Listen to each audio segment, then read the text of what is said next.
Good morning, students. Today we will read chapter 5 Women Change in the World.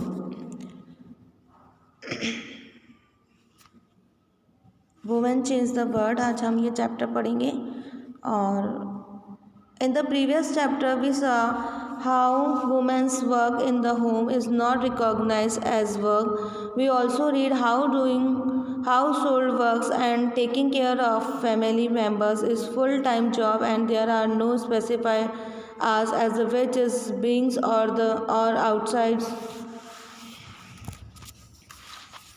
ends.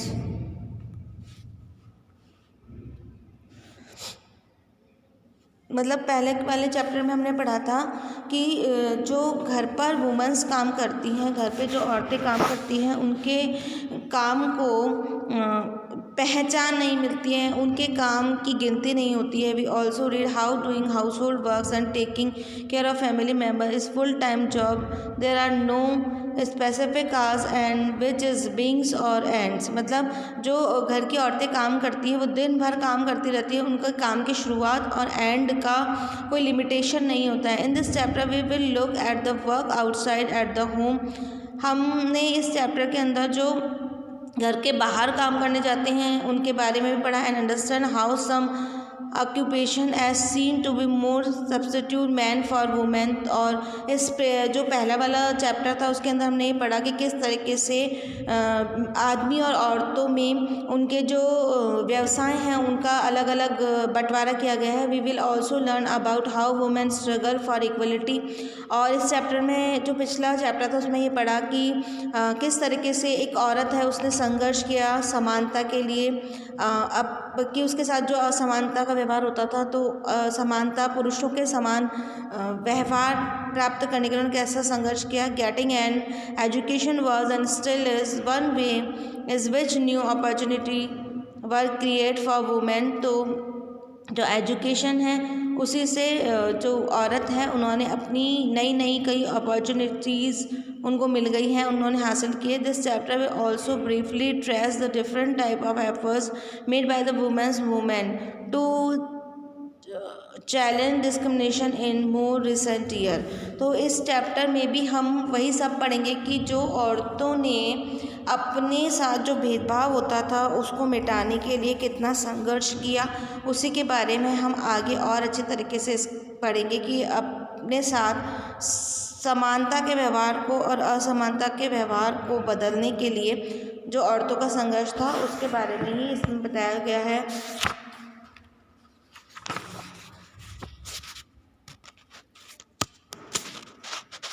इसमें कुछ practical work दिया गया है जैसे कि करना है, जैसे कि draw image of the following. अब इसमें आपको कुछ इमेजेस ड्रॉ करनी है, जैसे कि एक किसान की इमेज ड्रॉ करनी है, फैक्ट्री वर्कर की ड्रॉ करनी है, नर्स की इमेज या तो ड्रॉ कीजिएगा या चिपकाइएगा, साइंटिस्ट की यहाँ पर इमेज ड्रॉ करनी है, पायलट की करनी है, टीचर की करनी है. See what's the images your class draw by filling in the table below. Add up the number of male and female. जो भी आपने चीज़ें चिपकाई है अब उसमें से कितने मेल हैं और फीमेल हैं, मतलब आपने जो चीज़ें चिपकाई है उसमें से टीचर्स मेल कितने हैं, फीमेल कितने हैं. Are there more images of man women. अब उसमें आप ये देखिए कि ज़्यादातर आदमी हैं कि औरतें हैं. तो ये आपको प्रैक्टिकल वर्क दिया गया है और इसमें कुछ क्वेश्चंस आपसे पूछे गए जिसके बारे में आपको बताना है. रोजिया ma'am class has 30 children. She did the same exercise in her class and how the result are there. रोजिया की जो मैम थी उन्होंने ये प्रैक्टिकल वर्क करवाया और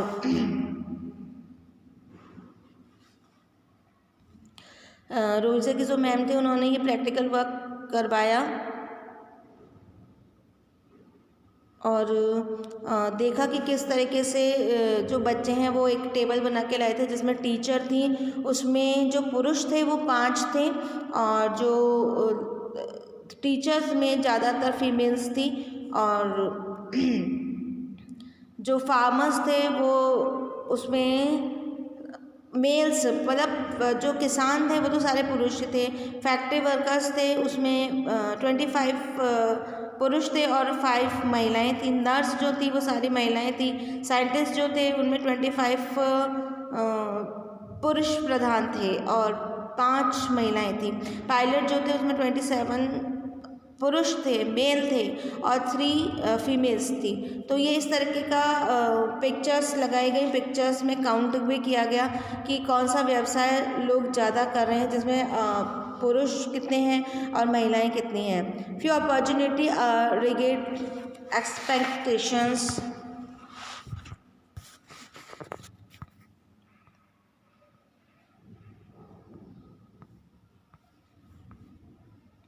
A lot of children in the Rosia's ma'am class draw the women and nurses and men as army officers. रोजिया ma'am की क्लास के कई बच्चों ने नर्सों की फ़ोटो लगाई जो कि औरतें थीं और आर्मी ऑफिसर आदमी थे। The reason they did this is because they feel that outsider the home to women are good at only certain jobs. For example, many people believe that the women make better nurse because they are more patient and the gently. मतलब औरतों के लिए कुछ व्यवसाय हैं जिन्हें ही अच्छा बताया गया है। जैसे कुछ लोगों का मानना है कि एक औरत बहुत अच्छी नर्स हो सकती है क्योंकि उसके अंदर पेशेंस होता है। This is linked to women's roles within the families. Similarly, it's believed that the science requires a technical mind and girls and women are not capable of dealing with the technical things. मतलब ये मानना है कि जो औरतें होती हैं और लड़कियां होता है उनका टेक्निकल माइंड नहीं होता है, इसलिए वो टेक्निकल जॉब नहीं कर सकती। Because so many people believe in this stereotypes. Many girls do not get the same support that boys do to study and train to become doctors and engineers. In most families, when girls finish school, they are enough by their families to see marriage and their main M in the life. मतलब जो अधिकतर लड़कियां हैं वो doctor और engineers do not get the same support. जिस तरह से कि लड़कों को सपोर्ट मिलता है परिवार से डॉक्टर इंजीनियर बनने के लिए या और भी बड़ी बड़ी पोस्ट के लिए, वैसे गर्ल्स को नहीं मिलता है। और गर्ल्स का तो मेन उद्देश्य जाना जाता है कि ठीक है पढ़ाई करवा लो स्कूल की और फिर लेकिन एक लड़की को एक परिवार को संभालना आना चाहिए और उसके जो लाइफ है उसका मूल मंत्र या उसका मुख्य लड़की का पैदा होने का लक्ष्य ही यही है कि उसको घर संभालना आना चाहिए और पढ़ी लिखी हो तो इतनी कि बस स्कूल पास हो।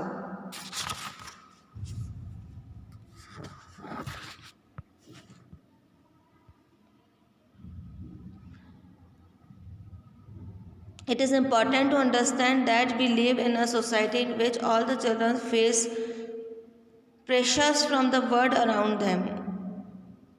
ये समझना ज़रूरी है, हम ऐसे समाज में रहते हैं जहाँ पर कि बच्चों के ऊपर प्रेशर डाला जाता है। Sometimes these come in the form of demands from adults.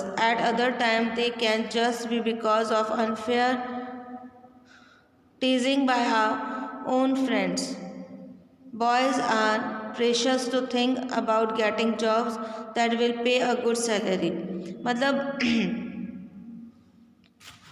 एक समाज के द्वारा चीज़ें निश्चित कर दी गई है, समाज के द्वारा प्रेशर डाला जाता है। Sometimes this come in the form of demand from adults. जब बच्चे बड़े हो जाते हैं तो समाज कुछ मांगे करने लग जाता है, जैसे कि at other time they can just be because of unfair teasing by our own friends. Boys are pressured to think about the getting jobs. जैसे कि दोस्तों के बारे में आपका निर्णय समाज लेता है, बॉयज़ की जॉब्स के बारे में लेता है कि ऐसी जॉब हो कि जिसमें उसे गुड सैलरी मिले। They are also teach and build if they do not behave like other boys.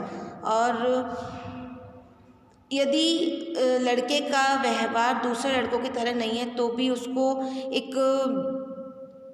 Pressurise किया जाता है। You may remember that in your class 6 books read about how boys and the early age are encouraged not to cry in front of others.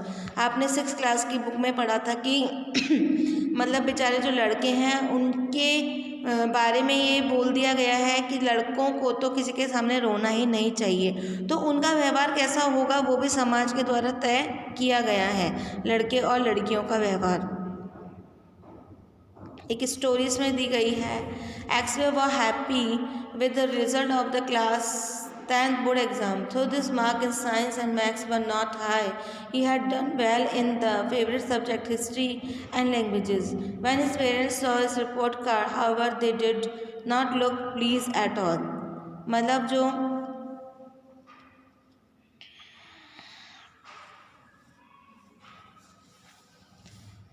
एक लड़का था एक्सवियर जिसने कि 10th का exam दिया था और उसके जो मार्क्स आए थे वो बहुत अच्छे आए थे हिस्ट्री में और जो लैंग्वेज सब्जेक्ट होते हैं उसमें, पर उसके ज़्यादा अच्छे मार्क्स नहीं आए थे साइंस मैथ्स में। हालांकि उसका रिज़ल्ट अच्छा बना था और उसने जब अपने पेरेंट्स को रिपोर्ट दिखाई तो उसके पेरेंट्स उससे खुश नहीं थे।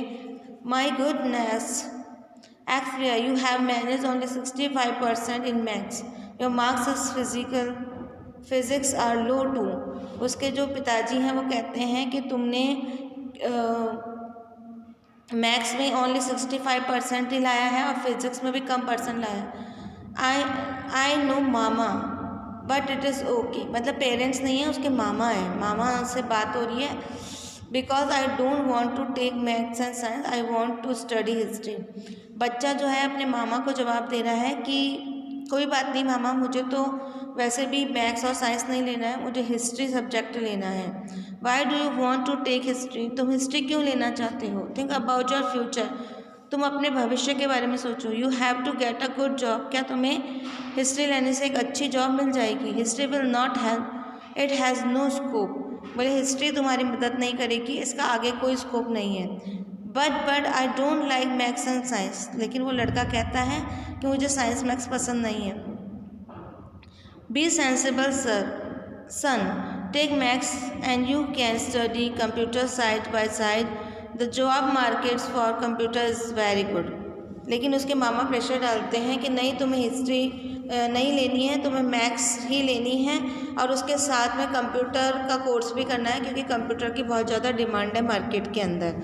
तो इस स्टोरी में हमने देखा कि बच्चा जो है उसकी इच्छा पढ़ने को है लैंग्वेजेस और उसके अलावा विशेषकर उसकी इच्छा हिस्ट्री सब्जेक्ट पढ़ने की है, लेकिन उसके ऊपर जोर दिया जा रहा है कि नहीं, हिस्ट्री का कोई फ्यूचर नहीं है, आपको हिस्ट्री नहीं पढ़नी है, आपको पढ़ना है तो साइंस मैथ्स पढ़ना है और उसके साथ में कंप्यूटर्स पढ़ना है क्योंकि उसकी मार्केट में बहुत डिमांड है। तो ये है हमारा समाज जो कि हर किसी को प्रेशराइज करता है, भाई नहीं देखता है कि बच्चा किस चीज़ में अच्छा कर सकता है। लर्निंग फॉर चेंज,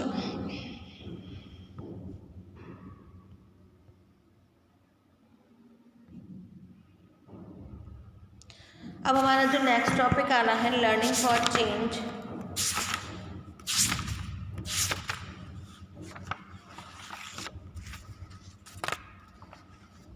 उसके बारे में हम पढ़ेंगे।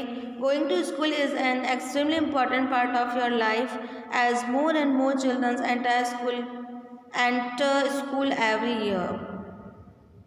ज़िंदगी का एक बहुत महत्वपूर्ण कदम है हमारी पूरी लाइफ का कि हम स्कूल में जाएं। As more and more children enter school every year, हर साल ज़्यादा से ज़्यादा बच्चे जो हैं एडमिशन लेते हैं। वे begin to drink, that is normal for all the children to go to school. Today it is difficult for us to imagine that schools and learning could be seen as out of bound or not appropriate from the some children. But in the past, मतलब आजकल हर बच्चा जो है वो normally school जाता है, तो school जाना कोई मुश्किल बात नहीं है, उनके लिए कोई बाउंडेशन नहीं है। But in the past the skill of reading and the writing was known only a few. लेकिन प्राचीन काल में जो पुराना समय था उसमें कुछ लोग ही लिखना और पढ़ना जानते थे। Most children learn the work the families और एल्डर्स डीड। अधिकतर बच्चे अपने परिवार के लिए काम करते थे। For girls the situation was worse. लड़कियों के लिए तो सिचुएशन बहुत ही बुरी थी। In communities that taught sons to read and write. समाज में केवल लड़कों को ही पढ़ाने और लिखाने पर जोर दिया जाता था। Daughters were not allowed to learn the alphabet. Even the families were skilled like pottery, weaving, and the craft were taught. लड़कियों को जो मूल शिक्षा है अल्फ़ाबेट्स वो भी नहीं सिखाए जाते थे और उनको घर के कामों में होशियार बनाया जाता था, जैसे कि कुकिंग में, जैसे कि बुनाकारी में, बुनाई में, क्राफ्ट में या फिर बर्तन निर्माण में। इस चीज़ों में लड़कियों को डाला जाता था और करवाया जाता था इस तरह के काम। And women was only seen the supportive, और हमेशा औरत एक सपोर्टिव के रूप में काम करती थी। For example in the pottery trade, women collected the mud and prepared the earth for the pots. अब क्या होता था, जो बर्तन निर्माण का कार्य होता था, जो मटके बनाए जाते थे चाक पर, तो उसके लिए औरतें जो होती थी वही मड का यानी कि जो मटका बनाने की जो मिट्टी थी वो तैयार करती थी। But since they did not operate the wheel they were not seen as the potters, लेकिन वो कभी भी एक पॉटर्स के रूप में नहीं दिखी, मतलब एक बर्तन बनाने या कोई मिट्टी का निर्माण करने वाले जो है उसके रूप में वो नहीं दिखी। यानी कि उनका वर्क जो एक सपोर्टिव के रूप में होता था वो सामने कभी नहीं आती थी। यानी कि जो काम दिखता था वो किसने करा है, वो आदमी ने करा है, और औरत ने क्या करा है वो नहीं दिखता था। In the 19th century many new ideas about the education and learning emerged. 19th century में बहुत सारे एजुकेशन के आइडिया आए और एक जन जागृति आई। Schools become more common and communities that had never learn reading and writing started sending their children to school. लोग जागरूक हुए, लोगों ने अपने बच्चों को स्कूल भेजना शुरू कर दिया पढ़ने और लिखने के लिए। But there was a lot of the option to education girls even then, yet many women and the man efforts to open school for girls. Women struggle to learn to read and write. और इस समय girls के लिए भी बहुत सारे विद्यालय खोले गए जिसमें वुमेन को बहुत ही ज़्यादा स्ट्रगल करना पड़ा पढ़ने लिखने के लिए। Let us read about the experience of the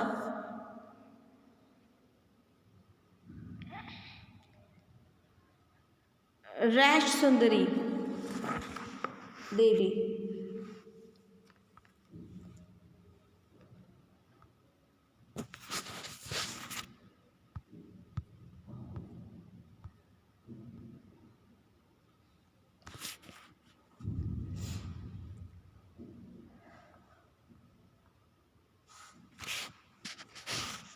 Let us read about the experience of the Raj Sundari Devi 1800-1890 who was born the West Bengal। अब जो राज सुंदरी देवी है उसके बारे में हम पढ़ेंगे जिन्होंने कि 200 साल पहले की ये बात है। At the age of the 60 she wrote her autobiography in Bangla. उन्होंने जब वो 60 की एज में थी उन्होंने अपनी आत्मकथा लिखी है बांग्ला भाषा में।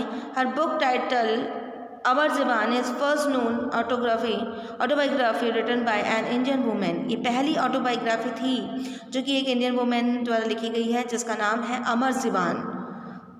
राज Sundari Devi was housewife from a rich landlord family. At that time, it was believed that if a woman learned to read and write, she would bring bad luck to her husband and become a widow. Despite this, she taught herself how to read and write in secret well after her marriage.